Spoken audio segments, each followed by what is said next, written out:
29 surprising things to combat mold and how mold may be related to your mental health issues, how anxiety, the root cause of anxiety may be actually mold. Please forgive me. First of all, I am not thinking as clearly as I normally am. I just actually recorded a lot of this video and the sound wasn't even working.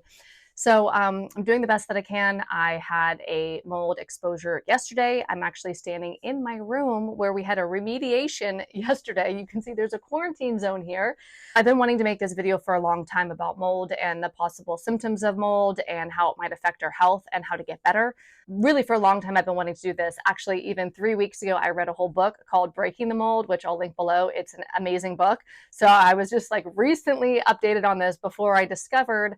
Today is Saturday. On Monday, I discovered a leak behind me. This is my bedroom's this way. There's a bathroom sink behind me and a laundry closet right there. And so above the laundry, I found a leak and with mold around it, and they did the full-on remediation yesterday. So it's just been a busy week of getting rid of the mold. And because of that big exposure yesterday while clearing everything out, yeah, my brain's not working so well. So please forgive me for that. I'm doing the best that I can. And I really just want to get this out. I've been wanting to do this video for a while, and here we are in the middle of it. So we're going to do this. Also, I want to say that if you look below, there are timestamps. So please fast forward to wherever you want to go in the video. You probably already know this. Just a quick reminder, I am timestamping it so you can jump exactly to what you want to see. And also, if you are finding value throughout this video, go ahead and give it a thumbs up. I'm not talking straight. Yesterday, my handwriting was I could not write legibly last night. I was just like, my brain was toasted. So I'll tell you some of the things that I'm doing right now. You're going to know 29 things that maybe you're not already doing or not already knowing about that might help with mold, or that possibly and definitely will help with mold. So some basic mold stats. 25% of the people, I think these are American people that were surveyed or that were looked at, are genetically predisposed to genes that inhibit the clearance of the biotoxins of mold, like the mycotoxins. So 25% of us, I'm in that group, you're probably in that group too if you're here watching this, are unable to clear the toxins of mold.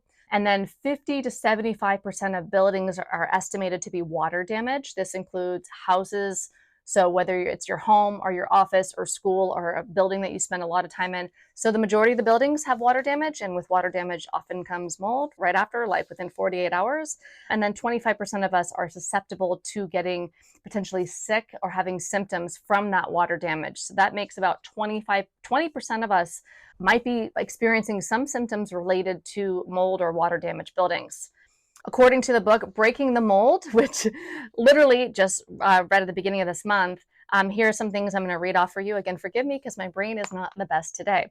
So mold can have us feeling unsettled, uneasy, overwhelmed, stressed out, even having panic attacks. There is an anxiety and mold link. There's also a depression and mold link. We can feel restless, like there's impending doom and dread social interactions. It could cause mitochondrial damage. Remember, the mitochondria is the powerhouse of the cell. And so that's going to affect our energy and our overall cell functioning.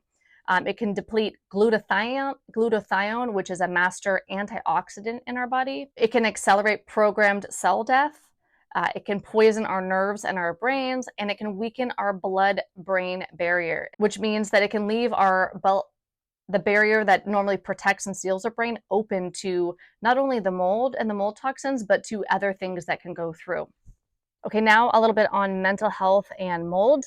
First of all, boom, I'm in nature. I thought I'd finish the rest of this video, not only outside, but amongst trees. We'll get into more of that later.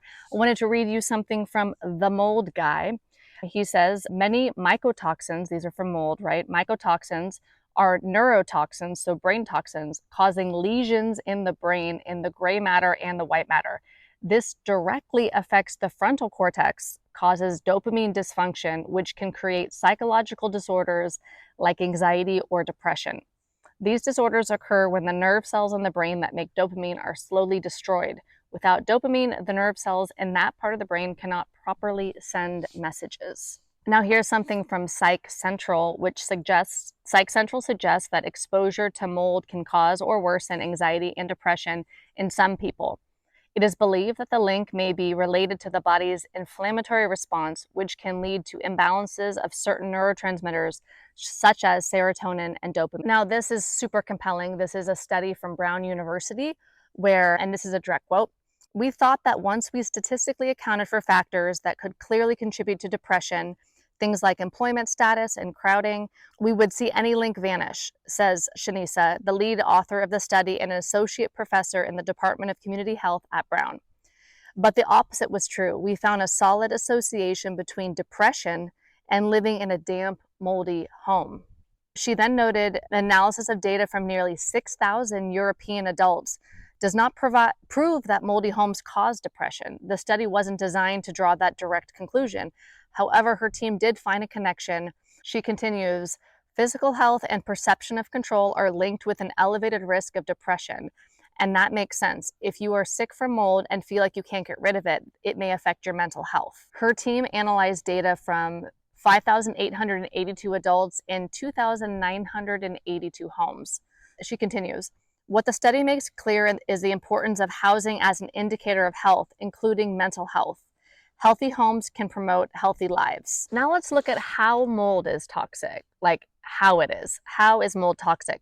So mold produces potentially irritating substances, VOCs, volatile organic compounds, or in mold's case, MVOCs. These and particulates like spores, fragments, and their components, mycotoxins, that they shoot off. They shoot into the air. And what causes this potential toxicity inside of us is exposure to mold, exposure to mycotoxins, and water damaged buildings. And how this whole process starts is we are exposed to biotoxins. Most frequently, they're inhaled, they come in deep into our lungs, and then our immune system will tag them. For 75% of us, this is not a problem. They're broken down and removed by the liver. Now, 25% of us, there is going to be a potential problem here. We don't have the immune responses gene. It's the HLA-DR genes that are required to form an antibody to this foreign antigen that the mold is presenting. So the biotoxin that comes into our system is not tagged. Instead, it is remained in our body and it is wreaking havoc. This creates a cascade of biochemical events. Our cytokines are produced, which affects our nerve cell functioning. Symptoms of elevated cytokines can include headache, muscle ache, unstable temperature, difficulty concentrating. This could lead to restricted blood flow, lower oxygen levels in tissues, fatigue, muscle cramps, shortness of breath. In some cases, CIRS, C-I-R-S, chronic inflammatory response syndrome. So what are mold symptoms? Mold symptoms may include sneezing, runny nose, stuffy nose, cough, postnasal drip, itchy eyes, nose and throat, watery eyes, dry and scaly skin, muscle or joint pain, cognitive problems like brain fog, skin issues like itching, rashes, burning sensation, headache, dizziness, memory problems, confusion, slowed thinking, brain fog, difficulty concentrating, and on. So how do you know if you have mold or if you're having mold-related symptoms? So let's briefly touch upon that. Here are 4 ways to know if you have mold. So one way is to look for it. Literally just look around, look up, look where there's water. If you know that you have an upstairs neighbor and they have, let's say, a bathroom above you or a kitchen above you, look up. Do you see watermarks in your ceiling? Do you see watermarks at any point in your ceiling? That's generally where I would look. Maybe it's under your sink. Do you see water leaks under your sink? Maybe your own sink is leaking into your own home and it's causing it that direction. So look around and see if you see any water damage and or actually see the mold. That's how I found it both times that I've had a mold exposure, is I've actually just seen it and I'm like, uh-oh, there's a hole and there's mold around the hole. This is not looking good. Number 2 is you can test your home. I've seen mold testing kits on Amazon, so you can order one of those and test your home. I haven't done that personally, so I can't give you a specific recommendation there. Number 3 is you can get a mold testing device. This is something that I want to do. I saw the first guy who came and inspected the mold and the remediator who came after. They're both remediators. So both of them have these devices that go up against the wall and they can test for how damp the wall is and to figure out how far they need to cut to remove the drywall to get rid of the mold. This is a device. Again, I can't recommend a specific device. Please forgive me. Remember, I'm dealing with a little bit of brain fog here, although the trees are helping. So I can't recommend a specific device yet. I probably am going to get one just so I can continue to test, or I can test and just make sure that I'm safe around specific areas. But they were all over Amazon. I saw a bunch of them. And number 4, you can test your body. So you can call your doctor, you can go to a naturopath, you can go to a functional medicine doctor and get tested for mycotoxins and mold. You can order a test yourself online, and I'm not sure how difficult it is to read the test results that you get back. I know they can test for a dozen or 2 dozen different kinds of mold and mycotoxins.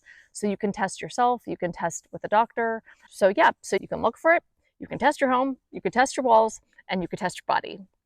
So really briefly, my mold story, really my introduction, my initiation into the world of the fungal initiation, if you will, was in 2020. I quarantined in a home that was super freaking moldy and I didn't really realize it. My ceiling, actually, I had a leak from the ceiling 6 times that year and just kept getting it fixed. And the 6th time, the whole freaking thing fell down, like a 5 foot by 5 foot hole in the ceiling fell down because the mold on top of it was so water damaged and there was so much mold up there, and I got really sick. If you want to know more about my mold story, drop it in the comments that you want me to actually walk you through it. I'll spare the details now, but if you want to know more about specifically like what that was like, what I did, what I felt, how I got through that, drop it in the comments and I'll consider making that video. But flash forward to now, so now I'm not naive. I understand mold and its potential hazardous to ourselves, the poisonous that it can be. I consider it like a killer. And if there's a killer in the house, I want to get rid of it. That's how I think about it right now. Let's get the killer out of the house. Mold's a killer. I'm one of the 25% who's genetically susceptible to experience symptoms and have a decline in health because of mold. And it can be quite serious. It was very serious for me in 2020. And so when I saw so today is Saturday. It is Saturday. It's Labor Day weekend, 2024. On Monday, I first saw the hole in the ceiling above off of my bedroom, there's a bathroom, like a sink, and then there's another room that has like the toilet, and then there's a closet that has the laundry in it. So above the washer dryer, there was a hole in the ceiling, and there was a little bit of darkness around it. And so I saw that on Monday. And then on Tuesday, the plumber came. And then on Wednesday, the mold remediator came. And then the mold remediation happened on Friday. So yesterday they came, they like quarantined, they call it like make a container or contamination. What did they call it? Contain it. And so they made what I was standing in front of before, that area, they contain it. They put up the big thick plastic with a zipper in the middle so they can go in and out. And they did the remediation yesterday. So the plumber fixed the leak that was above the laundry room closet and then confirmed that it was fixed. Then they went in and they did the whole remediation of the mold. There was one mold guy inside the contamination and one mold guy outside, and they were like tag teaming, like passing each other stuff, because the guy inside, it was full of like COVID vibes, where like the hazmat suits or the what's it called, PPC, I forget what it's called, not PPC, the protective gear, the full-on protective gear, gas mask, all of that. The guy inside the mold protected area was wearing all that. It might have been a little overkill. It wasn't as bad. I don't know. I'm not the expert, right? But this mold exposure, this mold problem is not as bad as it was in 2020 when I had that. In 2020, it was much worse, and it was for a long time, and it wasn't remediated. And I think that's part of the reason why I got so sick. So this one, they did it all yesterday, and they have there's 3 machines in there, like a dehumidifier and a heater, and it's still quarantined off, and it's sucking all the moisture out, and it's drying. They've treated it, they've removed it and treated it. And then they'll come back after Labor Day, so I guess on Tuesday, and remove their machines and then fix up the ceiling, right? So right now there's still a hole in the ceiling. So that's the process right now. But the thing is that I'm not naive, so I know it's serious, and I know to get rid of it and get rid of it the right way the first time and right away, and don't fuck around. Like, I know it's like something to not fuck around with. That's a little bit about what's happening right now. Is I know it's serious. I don't want to go down the health, like I don't want my health to be destroyed. I've been on quite a health journey, like pretty much my whole life, but definitely since 2019. And so I don't want to take a huge hit on my health if I don't have to. So to me, it's serious, and it's something to address right away, and to do everything that we can to get through and get through fast. So last night was the first time that I actually felt like sick from this, like bad. And then this morning again. So now I'm outside in nature. I did a bunch of research. I like left the house, went to a cafe, and did a bunch of research. Plus I read that Break the Mold book 3 weeks ago, man. It's so wild that I just read that book because I'm fascinated with all things thriving, really. You know, it's like we get sober, and it's like, especially if you're on my channel because you're sober, we get sober and we want to thrive, right? But there's a lot of things that can keep us from thriving without alcohol, including environmental toxins. And this is one of my weird super geeky fascinations is environmental toxins, specifically because my health took a major toll from a series of environmental toxins. And I'll probably share a lot more of that later, and how to, not so much my story, although I'll share that too, but really how you can thrive and be really healthy and come alive and live fully and not be so affected by the things that are in the environment, and know what to look out for. So let's get back to mold. Okay, so, oh yeah, really quickly, before we get back to mold, if you want to know more about my story in 2020 and stuff, let me know in the comments. Also, yeah, put anything in the comments, engage in the comments, just so I know where you're at in your journey, what you're dealing with right now, what would be helpful for you. I'm not sure if I'm going to make a whole series on mold, or if this is just going to be like the only mold video. I'm open to it. I've really wanted to cover mold for a while on this channel. And so, yeah, let me know where you're at and then how I can serve and what I can do.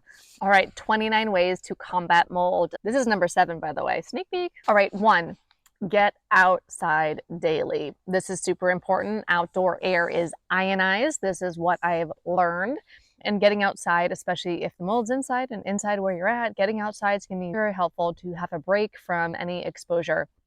Number 2, breathe deep. Let's do it together. Let's take 2 more. Come on, let's do 1 more breath together.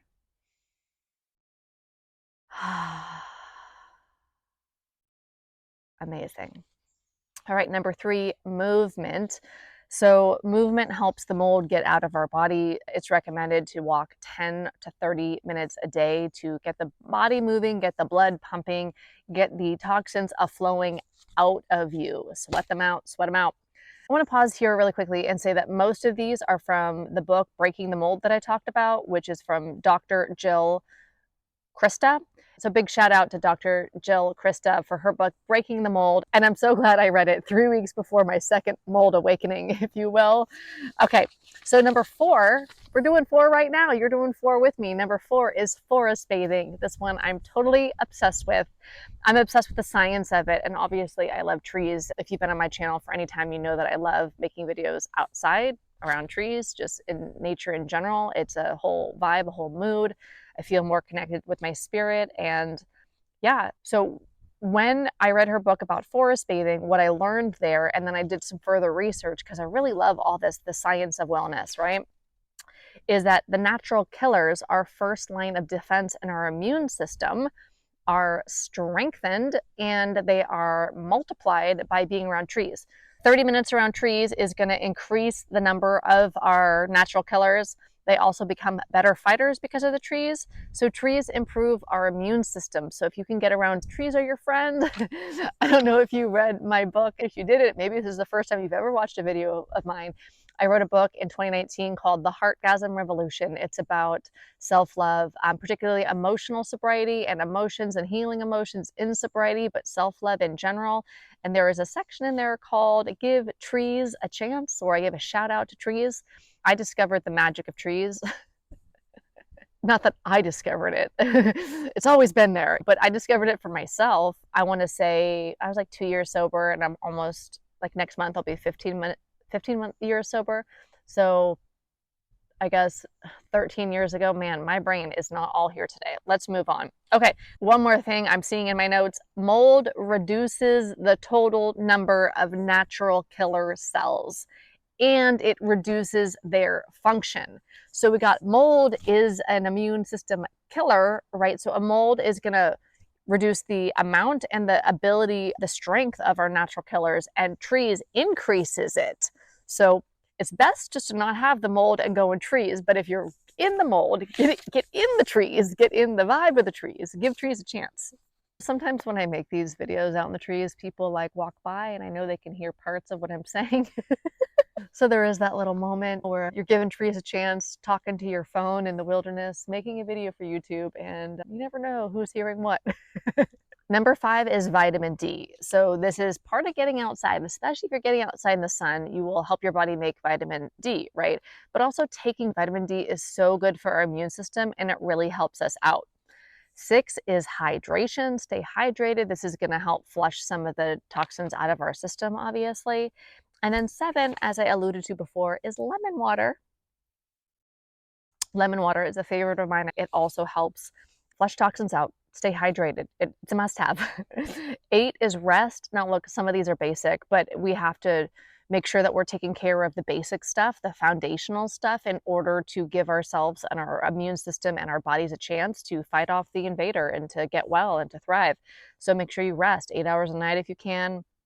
9, activated charcoal, or any binder really, but my favorite binder is activated charcoal. And this is from like the decade that I lived in Bali. Activated charcoal is totally a vibe. It is at every store pretty much because Bali belly is a thing. It's basically food poisoning when you eat a bug or you eat food that was infected and you feel sick. So I know activated charcoal, we always took that in Bali if we were ever had a bellyache, right, from food. But it is super porous. It's highly porous. It has a large surface area. It binds to a range of toxins, including mycotoxins, and it will eliminate them through the GI tract. So activated charcoal is great. A little warning here, do not take it within 2 hours of food or medication because it can absorb some of the medication too. I should also note, I am clearly not a doctor. I'm not your doctor. I am a chick in the woods who wants to warn you and help you with some of the things that I've learned about mold on my journey. So none of this is medical advice. This is just friend to friend, a sobriety bestie to you, my heart to your heart, to help a sister, brother out on their journey of thriving, including in a world where mold is freaking everywhere. Number 10 is bitters. So having some sort of bitter herbs or bitters drops in your mouth, like 10 to 15 minutes before a meal. It helps get the bile going. It helps the digestion process. So that's going to be really helpful. Number 11 is, let's see if I can pronounce this right, alpha lipoic, Lipoic acid. It is a precursor to glutathione. So glutathione is the most powerful antioxidant really in our body as far as I am aware, but also against mold. And so we want we want it to be strong. So the alpha lipoic acid, and today's the first time in my life I have ever purchased this. So I'm making this video with you as I'm learning about it. I've already learned a lot about mold in 2020 from that whole year-long adventure. Quarantined with mold. That could be a whole book. Quarantined with mold. Yeah, but no, but we don't want to read a book like that, do we? No, we just want to get better. We want to thrive. Okay, so number 12 is coenzyme Q10. This one, again, today is the first time I've ever bought this. So coenzyme Q10 is the most powerful antioxidant for our heart. It also helps with mold and thriving, healing, getting through the mold adventure. Number 13 is melatonin. So this one, more of us have probably heard of, more commonly known, more famous of the supplements and hormones. It's a hormone, right? So melatonin, it is the most powerful brain antioxidant against mold and mycotoxins. It also stimulates the liver to make our own glutathione, which is the overall most powerful antioxidant against mold. So I bought melatonin. I've taken it before in my life, not many times, usually to help with jet lag if I'm flying San Francisco to Bali or something. So I've never purchased it in my life until today, but I bought some today.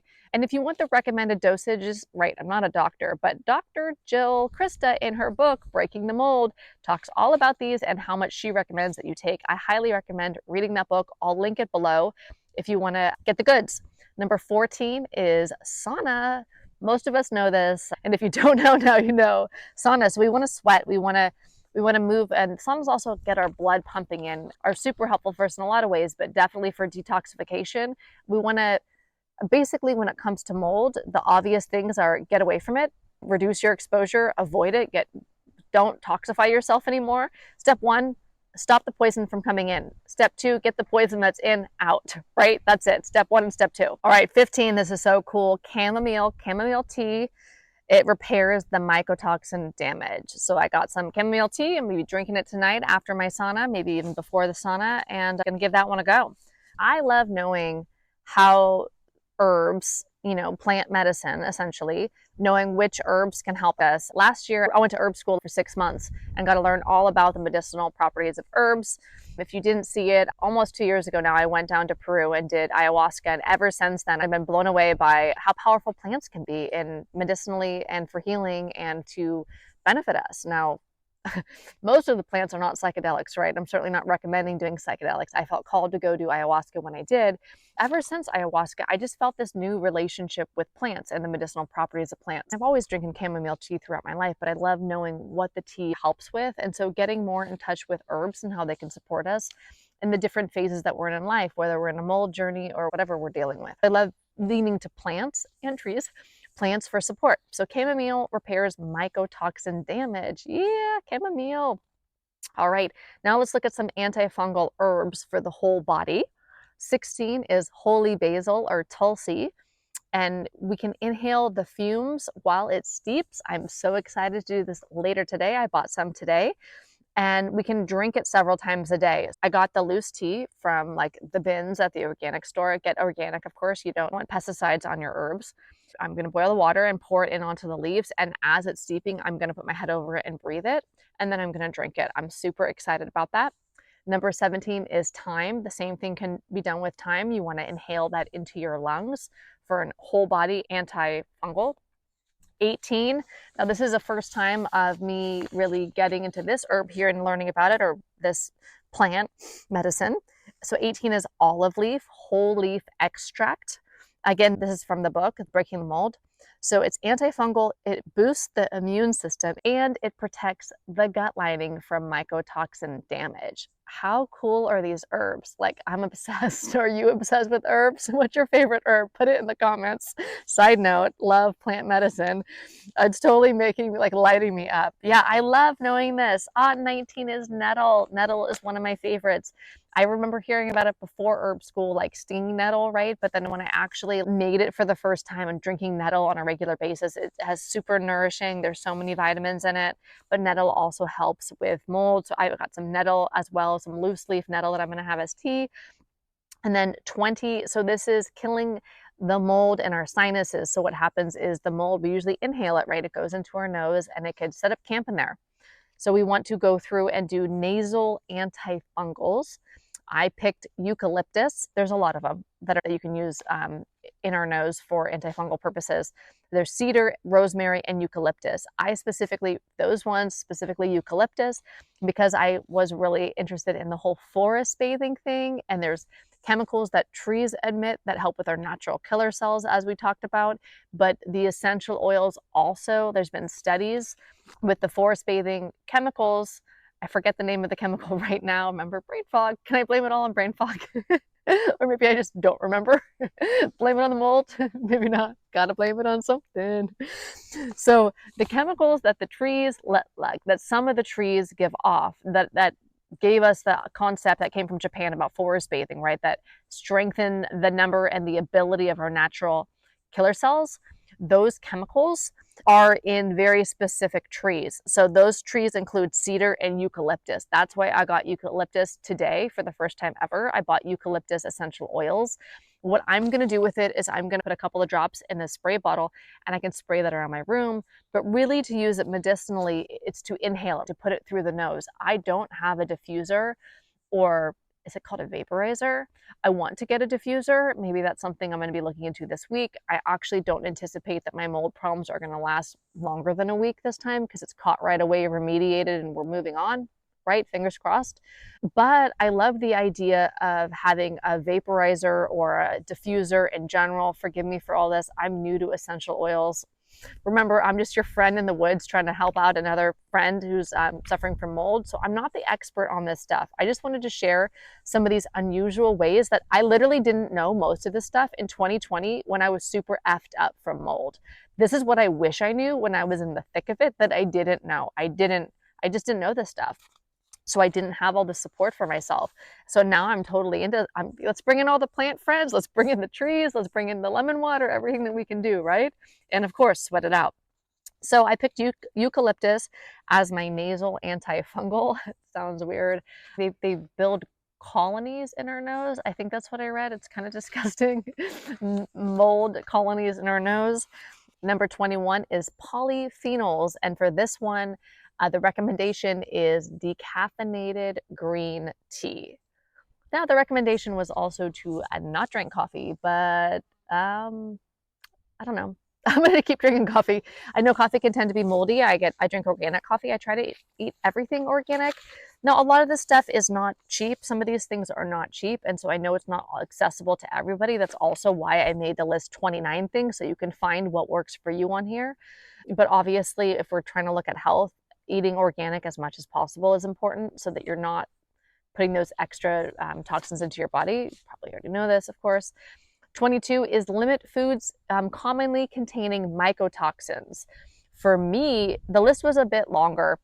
For me, what I wrote down is corn, dairy, grains, and peanuts. If you want the full list of foods that are commonly contain mycotoxins, you could Google it or go to the book Breaking the Mold. Number 23 is don't feed the mold. So things that feed the mold that I noted are sweets, carbs, fruit, fermented food. So on this list, like really what I've been doing daily is I like to do fermented foods. So I have been eating kimchi. I like it's a little spicy, or sauerkraut. So I'm not doing that right now. So don't feed the mold is 23. 24 is kill mold in the body. So things that are great for this: onions, garlic, leek. I bought a leek today. Ginger, I bought ginger today. So I'm just doing it up. I added, like, I had lunch. I normally eat onions and garlic every day anyways. I just added leek to it. So I'm just kind of adding some things in to support my body so that it can fight it all off and I can not have to have it get so bad. And if you're already so bad with it, it's to reduce it. So much of our health is supporting our body. So yeah, onion, garlic, leek, ginger, cloves, rosemary, thyme, oregano, and sage. Number 25 is omega-3 fatty acids. I do cod liver oil every day. It's an acquired taste. It's really good for the brain. I'm a whole vibe on that anyways, but this was the interesting piece related to mold. And a lot of these you'll notice, and you've probably already noticed, right, is a lot of these are just good ideas anyway to have a strong immune system and be healthy. But so for omega-3s, what I learned today was mycotoxins are fat soluble. So by increasing the healthy fats in our body, we dilute the potency of the mycotoxins. So that was interesting. Number 26, you already know this one most likely, but turmeric. What is it? Tomato. It reduces inflammation. And so adding that. And then what I learned about turmeric what I learned about turmeric is that to make it more bioavailable, to make it so that our body can absorb the nutrients better, is to mix it with some pepper. So I crack some fresh pepper in with my turmeric. Number 27, eat a rainbow of veggies. This is something Dr. Jill recommended. So eating a rainbow of vegetables can help. Number 28, I have touched on this already a little bit, but self-advocacy. Part of why I think it's important to make this video and to learn more about what's going on with your health and what the path to recovery or the path to wellness can look like is so that you can advocate for yourself. So I for sure wanted a mold remediation. I got so sick last time from mold and it really messed me up for a long time. There was a lot of grief. It took a lot from my life, right? When the health goes, it can take a lot from your social life, your relationships, your work, from all sorts of things. So I was really big at advocating for myself, really clear boundaries around mold, around what gets thrown away, what gets kept, how it's handled, doing the research, what I'm going to put in my body, what I'm not going to put in my body, how I'm going to communicate with other people, what that looks like. So I think self-advocacy is a really big part of the healing journey here too. Knowing just in general that we have rights and to healing and to standing up for ourselves and doing what we need to do to make sure that within reason that we can set ourselves up to win. 29, I don't know what they're called. I put like a dampness detector, a mold. Like I talked about before in ways to know that if you have mold, but something I'm going to look into, if you've seen my video on electromagnetic fields and how they can affect anxiety in your body and your overall health, I'll add a link here to the video on EMF. But if you saw my EMF video, you know that I have 4 different EMF measurement devices. One of them is my favorite. It's the one to measure Wi-Fi and cell towers and all that.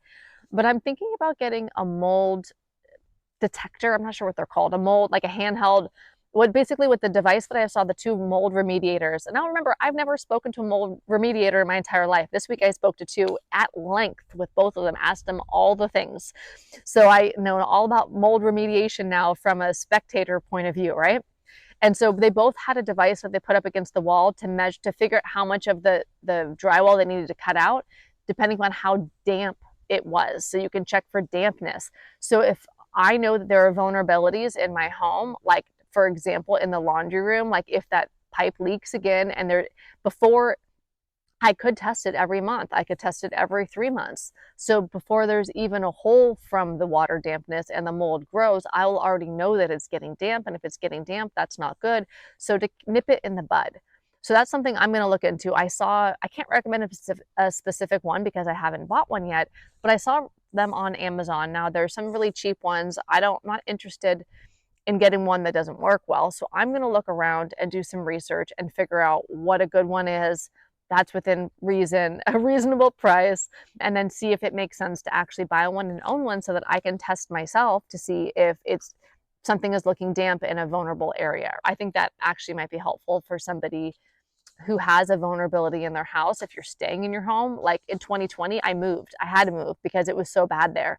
This home I'm in now, I'm going to stay in. So I want to be able to make sure that my home is safe, and I would rather catch it before it gets to, if there's another leak there or somewhere else, before it gets to the point where my health's taking a hit, right? Let's be smart. Which tip are you vibing with? Which one is one that you want to try? Which one is something that you've never heard of? Which one is exciting to you?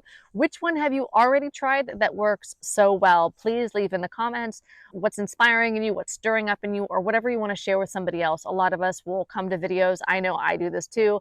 Not so much always interested in what the person in the video, in this case me, is saying. I'm interested in the conversation in the comments. I want to know what the people are thinking. Like I go to Quora and Reddit or the comments on YouTube and I read up so I can get in the vibe. Like, what is the culture around this, the community around this, the people who are dealing with this, what are they thinking, what's vibing with them? So definitely leave your thoughts in the comments, what's worked for you, what you're excited to try.